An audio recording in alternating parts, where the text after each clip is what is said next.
लघिं निशक्ता कृतनो गरिम्नि मनो वपुर्वाग्बलिनश्च नित्यं स्वस्ति क्रियासु परमर्षयोना सकामरूपित्ववशयत्वमेष्यं प्राकाम्यमन्तर्धिमथाप्तिमाप्ता तथा प्रतिघातगुणप्रधाना स्वस्ति क्रियासु परमर्षयोना दीप्तं च तप्तं च तथा महोग्रं घोरं तपो घोरपराक्रमस्ता ब्रह्मा परं घोर गुणश्चरन्त स्वस्ति क्रियासु परमर्ष आमर्ष सर्वौषधयस्तथा शीर्विषं विषादृष्टिविषं सखिलविर्जलमलौषधीशा स्वस्ति क्रियासु परमर्षयोना क्षीरं स्रवन्तोऽत्र घृतं स्रवन्तो मधुस्रवन्तोऽप्यमृतं स्रवन्त अक्षीणसंवासमहानसाश्च स्वस्ति क्रियासु परमर्षयोनः। आदरणीय भाई सबसे निवेदन करते हैं कि अब 64 रिद्धियों पर अपना प्रवचन प्रारंभ करें।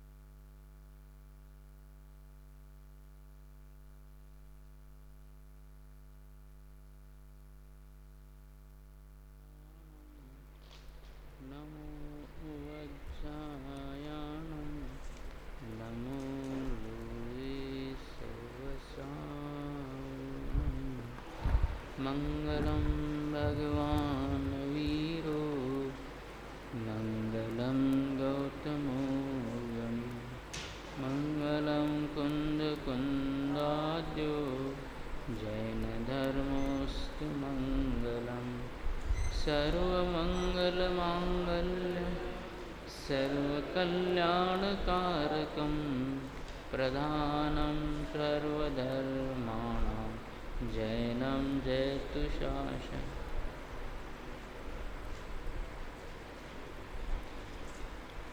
परमर्षि स्वस्ति मंगल पाठ, इसके दूसरे छंद में गणधर भगवान की 4 विशेष रिद्धियों का वर्णन है। गणधर भगवान की वो रिद्धियाँ या ज्ञान की शक्तियाँ, क्योंकि बुद्धि रिद्धियों का अर्थ है ज्ञान की रिद्धियाँ, ज्ञान का विशेष क्षोभशम, और इन रिद्धियों में केवल ज्ञान रिद्धि है जो क्षायिक भाव रूप है, बाकी 17 क्षोभशम रूप हैं। उनमें केवल ज्ञान रिद्धि, मनः पर्यय ज्ञान रिद्धि और अवधि ज्ञान रिद्धि, ये 3 रिद्धियों का स्वरूप लगभग सभी जानते हैं। थोड़ी सी चर्चा भी की, कभी अवसर आएगा तो अवधि ज्ञान और मनः पर्यय ज्ञान पर विशेष विचार करेंगे। दूसरे श्लोक में गणधर भगवान की ज्ञान रिद्धियाँ 4 प्रकार की होती हैं, जिनके बिना द्वादशांक की रचना संभव नहीं है। ये बात कल बताई थी कि केवल ज्ञान के अनंतवें भाग प्रमाण तत्वोपदेश का अर्थ दिव्य ध्वनि में खिरता है। किसका अनंत भाग? केवल ज्ञान का।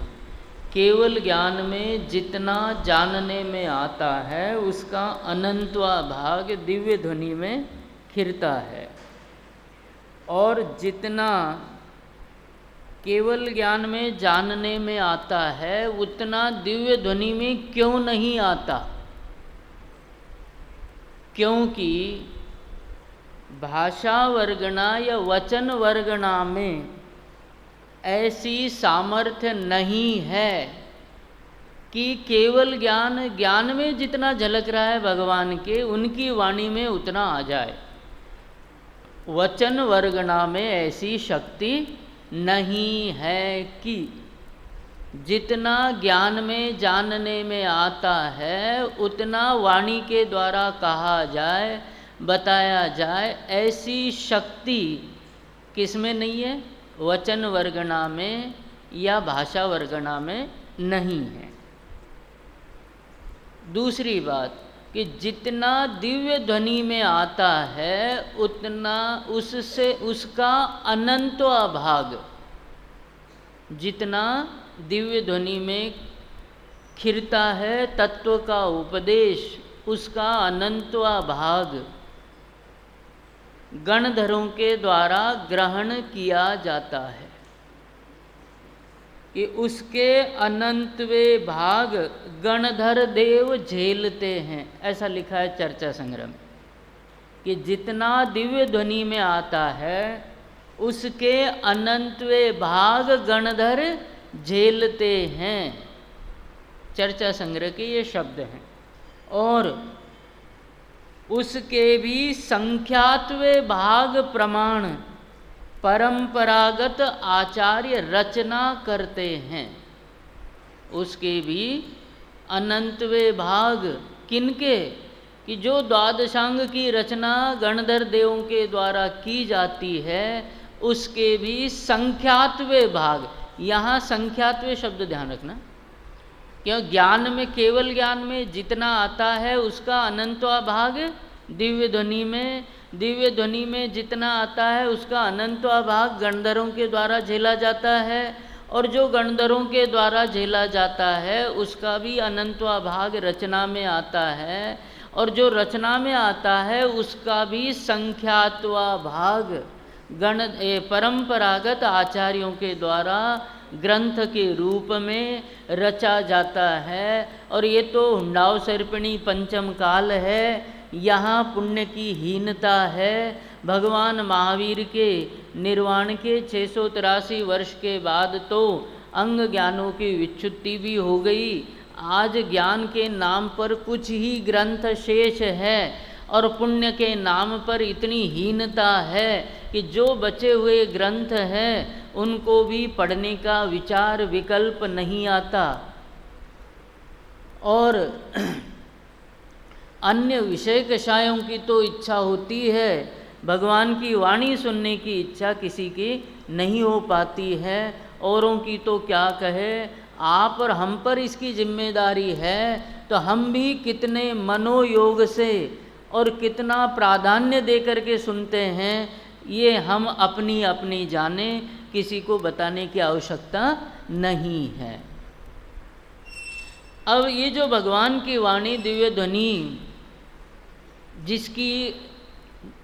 जिसको सुनकर के ग्रंथों की रचना करते हैं, उसके लिए 4 प्रकार की रिद्धियों की आवश्यकता है, ज्ञान की विशेष शक्ति की आवश्यकता है।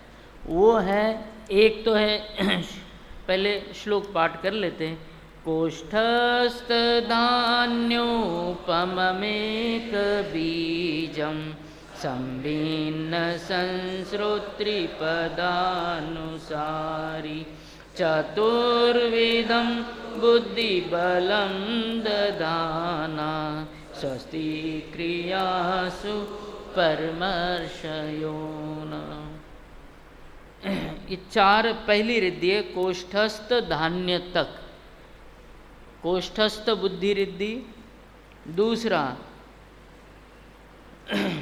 उपमम एक बीजम, उपमम एक बीजम, एक बीज बुद्धि रिद्धि। तीसरा है, तीसरी बुद्धि रिद्धि है संभिन्न संश्रोत्री बुद्धि रिद्धि, और चौथा है, चौथी बुद्धि रिद्धि है पदानुसारी बुद्धि रिद्धि। समझ में आ गए चारों नाम।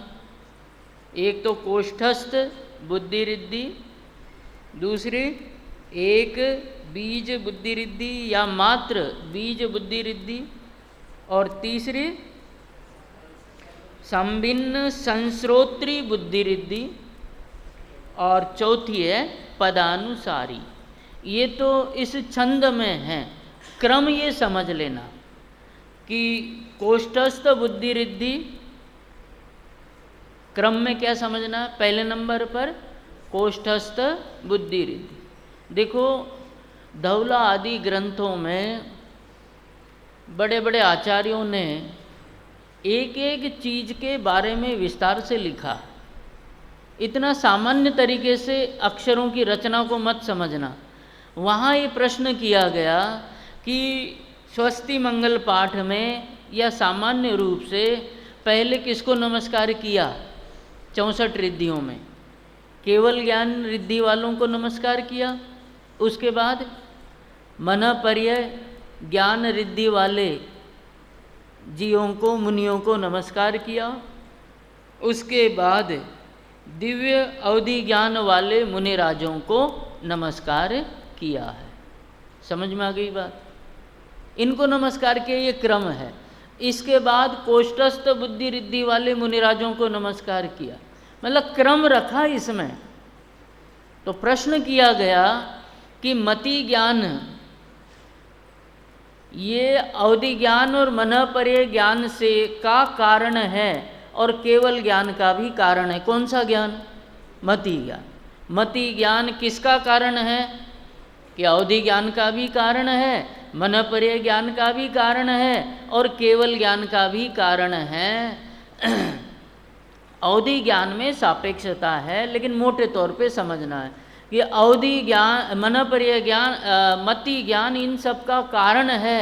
तो पहले मति ज्ञान को नमस्कार करना चाहिए था, मति ज्ञानियों को नमस्कार करना चाहिए था। प्रश्न समझ में आ गया? हैं? किसको नमस्कार करना चाहिए था? मति ज्ञानी। क्योंकि आपको ये सिद्धांत पता होगा कि बिना अवधि ज्ञान के, बिना मन पर्यय ज्ञान के मोक्ष हो सकता है। बिना अवधि ज्ञान के, बिना मन पर्यय ज्ञान के केवल ज्ञान हो सकता है, लेकिन मति श्रुत ज्ञान के बिना कभी भी मोक्ष नहीं हो सकता। तो अवधि ज्ञान और मन पर्यय ज्ञानियों को नमस्कार नहीं करना चाहिए था, फिर भी किया, तो इसके पीछे कारण भी तो होगा। तो कारण ये बताया कि मति ज्ञान पराधीन है, परोक्ष है, और अवधि ज्ञान और मन पर्यय ज्ञान जिनको इसमें नमस्कार किया गया वो विशुद्ध है, प्रत्यक्ष है, और जिनके साथ संयमियों के हैं, इसलिए ज्ञान की पूज्यता के कारण से उनको पहले नमस्कार किया गया। ऐसा ही यहाँ समझना कि कोष्ठस्थ बुद्धि रिद्धि ये पहले लिखी गई, क्रम पहले समझना, फिर चर्चा करेंगे। कोष्ठस्थ बुद्धि रिद्धि, एक बीज बुद्धि रिद्धि, संभिन्न पदानुसारिणी बुद्धि रिद्धि। तीसरे नंबर पर क्या है? पदानुसारिणी बुद्धि रिद्धि, और चौथे नंबर पर है ये संभिन्न संश्रोत्री बुद्धि रिद्धि।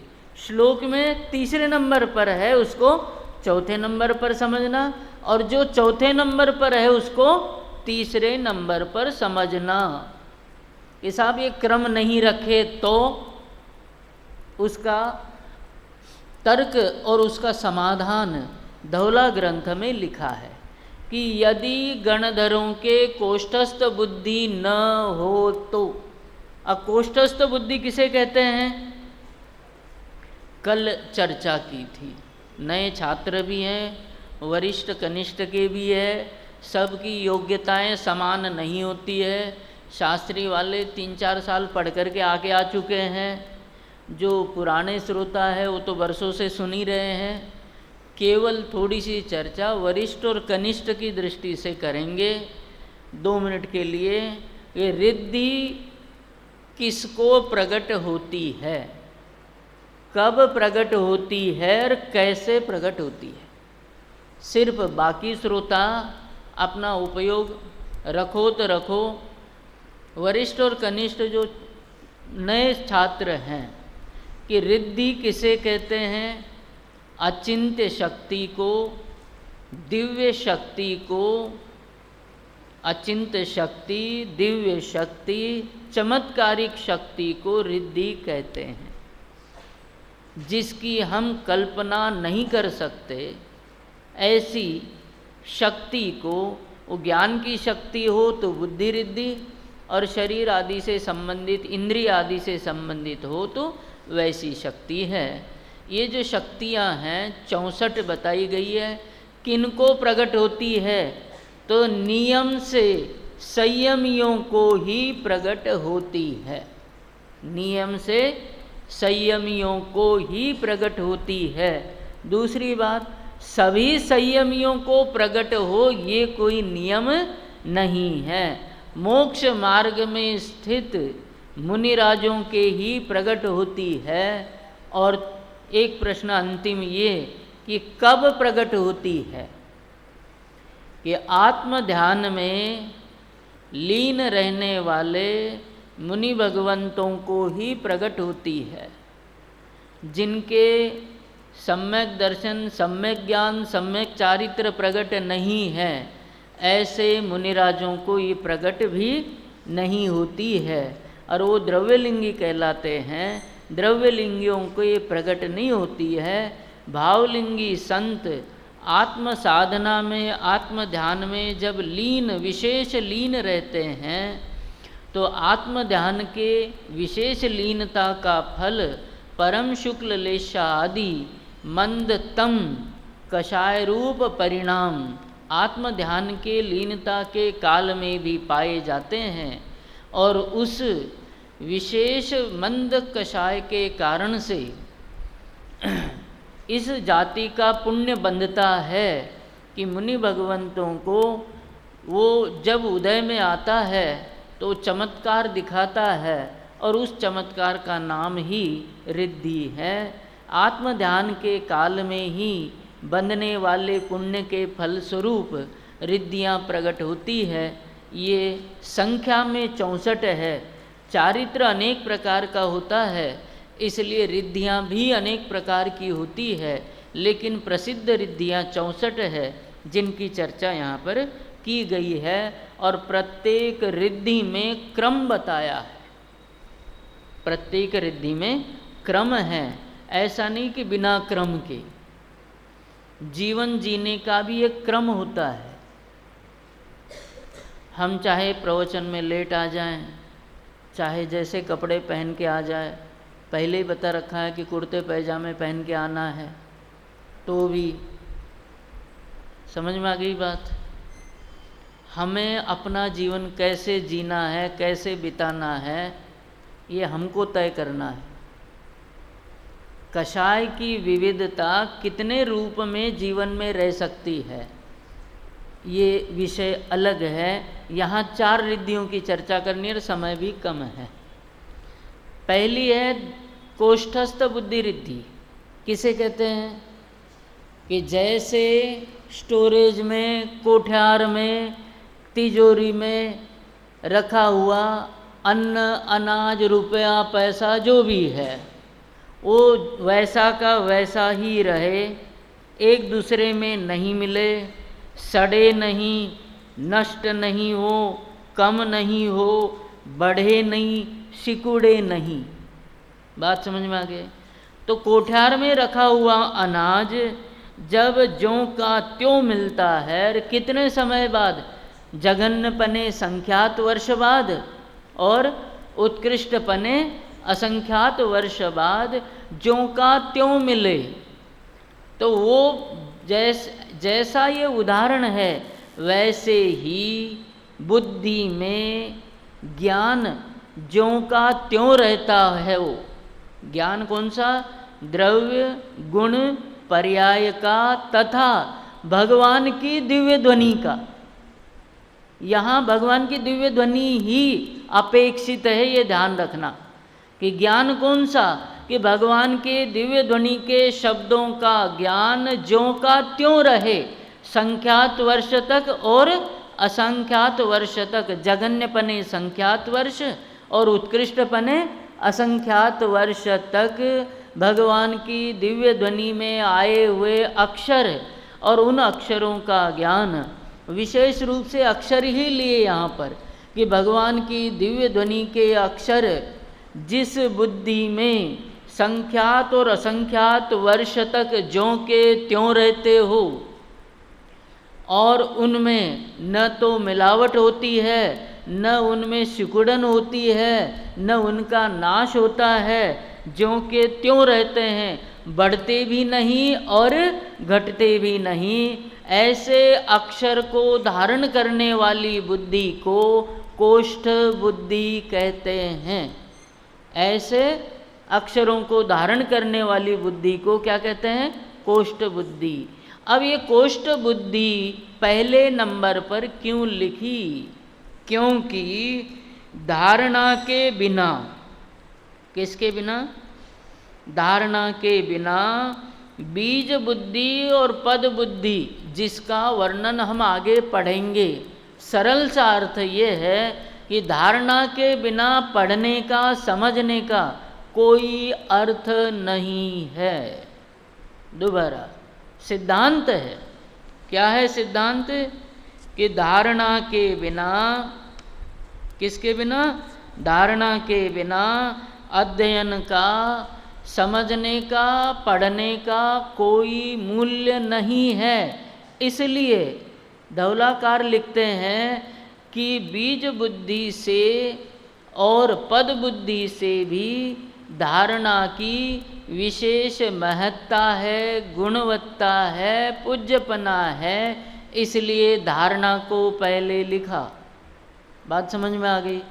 दूसरा उदाहरण ऐसा भी समझ सकते हो आप कि 64 रिद्धियों की चर्चा सुनने के लिए हम बैठे हैं, एक शब्द इस कान से आया और दूसरे कान से निकल गया, तो आपको बाद में कहा जाए कि आप 64 रिद्धियों के बारे में 5 मिनट बोलिए, तो आपके पास है क्या वो ज्ञान? भाई इस कान से आया और उस कान से निकल गया। तो धारणा हो तो आप बोल सकते हैं, धारणा ही नहीं है तो। ऐसे ही धारणा है तो गणधर भगवान उसकी द्वादशांग की रचना कर सकते हैं, और धारणा ही नहीं हो तो, धारणा नहीं हो तो ग्रंथों की रचना संभव नहीं हो सकती। अर्थात सरल सा अर्थ ये है कि चाहे आपको निबंध लिखना हो, चाहे ग्रंथ लिखना हो, धारणा अवश्य होनी चाहिए।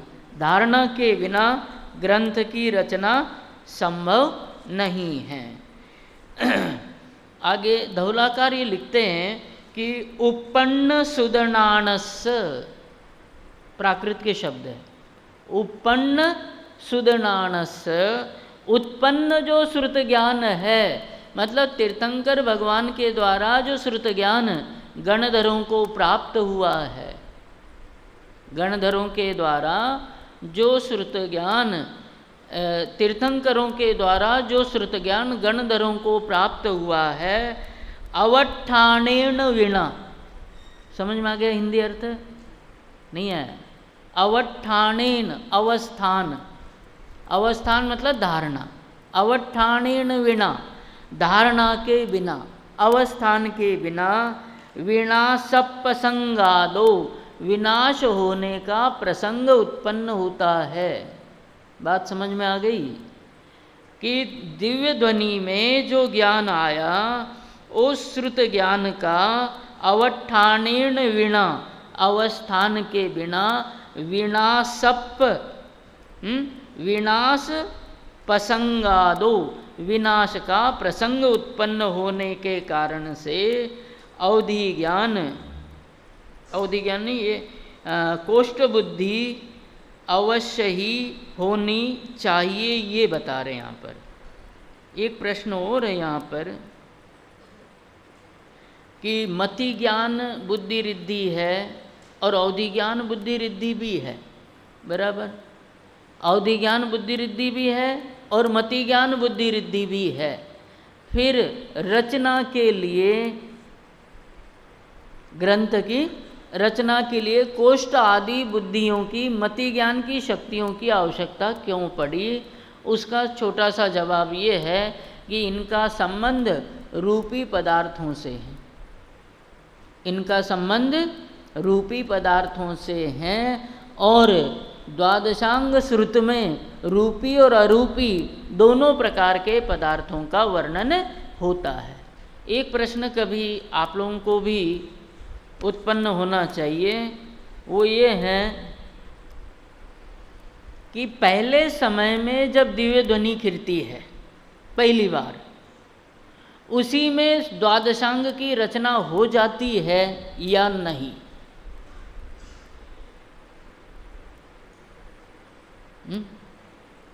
इतनी सी चर्चा कर पाएंगे आज, बाकी कल देखेंगे, गोष्ठी है इसके बाद। प्रश्न समझ में आ गया कि पहली बार जब दिव्य ध्वनि खिरती है उसी में द्वादशांग की रचना हो जाती है या नहीं? प्रश्न, यदि हो जाती है तो गणधर भगवान 4-4 बार दिव्य ध्वनि क्यों सुनते हैं? बात समझ में आ गई। तीसरी बात, 4-4 बार भी कब तक? 8 वर्ष कम 1 कोड़ी पूर्व तक भगवान के साथ दिव्य ध्वनि सुन रहे हैं 4-4 बार, क्या है? बात समझ में आ गई।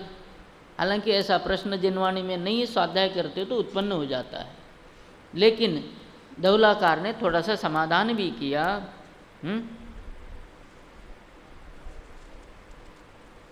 प्रश्न तो होते ही पहली बार में द्वादशांग की रचना होती है, तो बाद में क्या? और 4-4 बार या 3-3 बार, 2 तरह के आचार्यों के मत है। कोई आचार्य कहते हैं 3 बार दिव्य ध्वनि खिरती है और कोई आचार्य कहते हैं 4 बार दिव्य ध्वनि खिरती है। जो भी, अब चाहे 4 बार या 3 बार जो भी हम माने, तो बाद में गणधर भगवान क्या करते हैं? प्रश्न समझ में आ गया? इसका समाधान थोड़ा सा उसमें किया है संभिन्न संश्रोत्री बुद्धि रिद्धि में। उसकी चर्चा फिर दोबारा भी आएगी, रिवीजन के रूप में भी आएगी कि एक अक्षोहिणी सेना का वर्णन है। एक अक्षोहिणी सेना कितनी बड़ी होती है? अपने पास कितना समय है बताना आप लोग? है अभी 10 मिनट, 9 बजे तक चलाएं, 10 मिनट में पूरा करते हैं। दूसरे देखो, एक अक्षोहिणी सेना कितनी बड़ी होती है, उसके द्वारा हमको दिव्य ध्वनि सुननी है और जो शंका उठाई उसका कुछ समाधान प्रालने की कोशिश करेंगे। अक्षोहिणी सेना कितनी बड़ी होती है? नवनाग सहस्राणि नागे नागे शतं रथा, रथे रथे शतं तूर्गा, तूर्गे तूर्गे शतं नराः।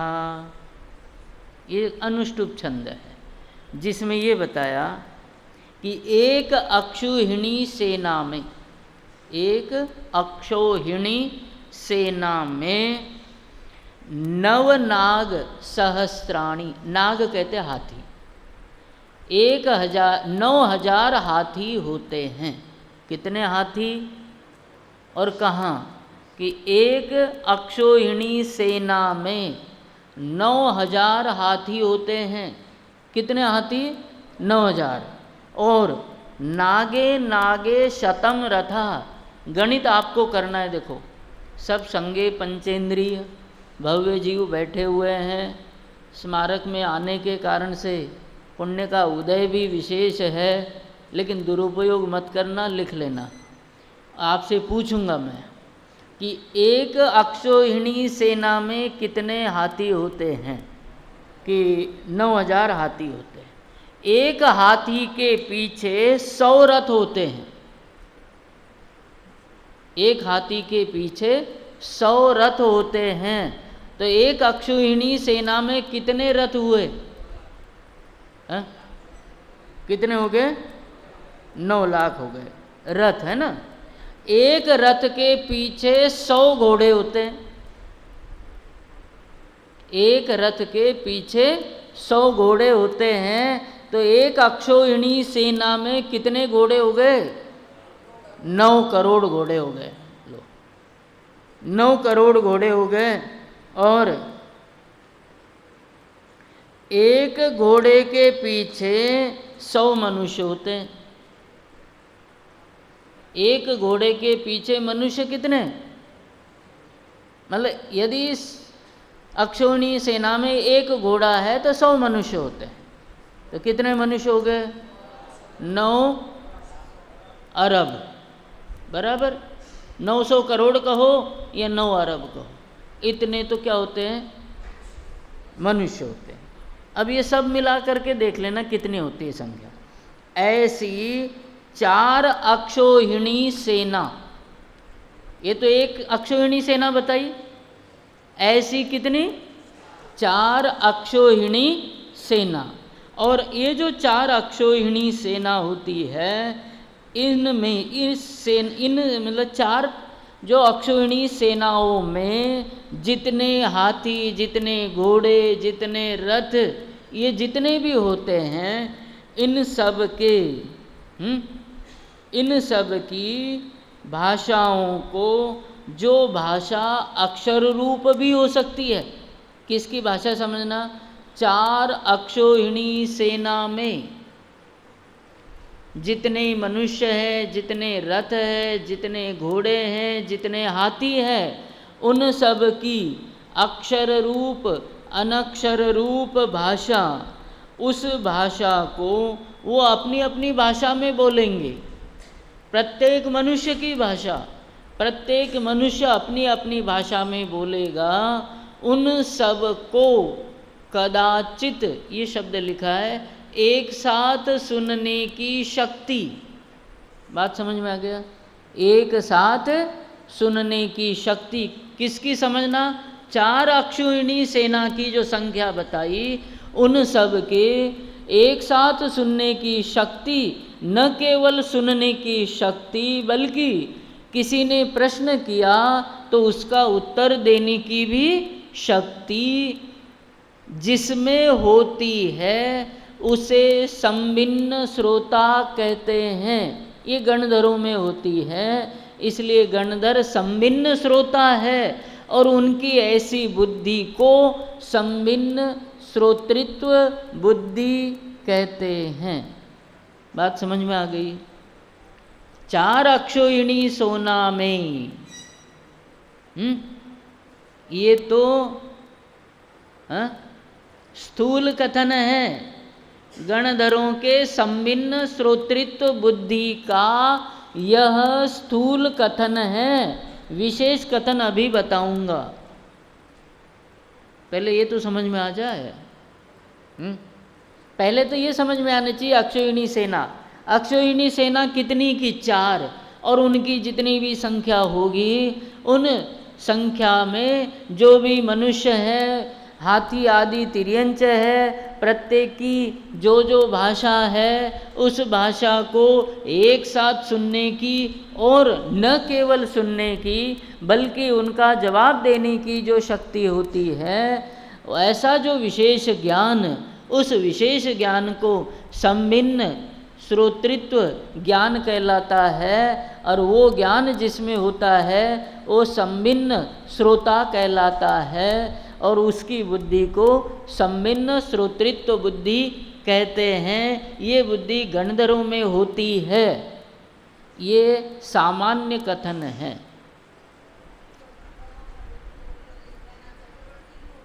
सेना तो चक्रवर्ती से, उसको इसको समझाया है।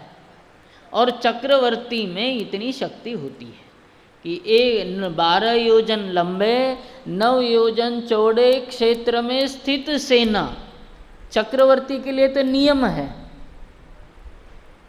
ताराचंद जी साहब क्या लिख रहे हैं? चक्रवर्ती के लिए तो ये नियम है 12 योजन लंबे 9 योजन चौड़े क्षेत्र में जितने तिर्यंच और मनुष्य है, लेकिन मुनि राजों के लिए ये नियम नहीं है। बात समझ में आ गई। दूसरा प्रश्न, संभिन्न श्रोतृत्व बुद्धि सामान्य मुनि राजों के भी होती है और गणधरों के भी होती है। सामान्य मुनि राज तो इतना जान सकते हैं, अक्षौहिणी सेना वाला, समझ में आता है?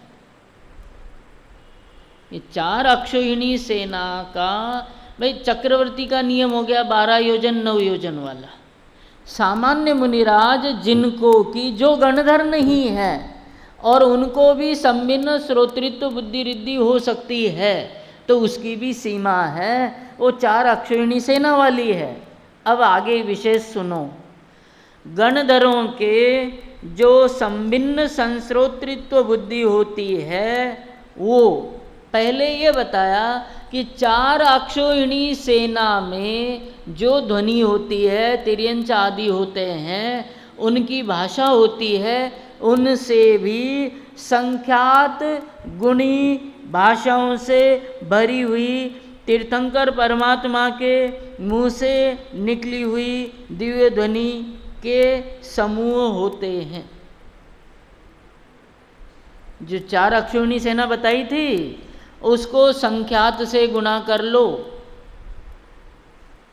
4 अक्षौहिणी सेना की संख्या गुणा संख्यात बराबर तीर्थंकर परमात्मा के मुँह से निकली हुई ध्वनि होती है, और उस ध्वनि को, उस ध्वनि के समूह को युगपद ग्रहण करने में समर्थ गणधर भगवान होते हैं। वो संभिन्न श्रोतृत्व बुद्धि के कारण से होते हैं।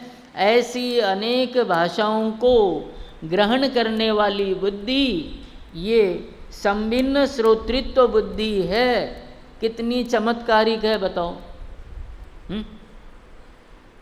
आपके द्वारा तो मेरे ख्याल से जो यहाँ वक्ता के द्वारा बोला जाता है उतना भी पूरा ग्रहण नहीं हो पाता। सामान्य रूप से तो यही बात है।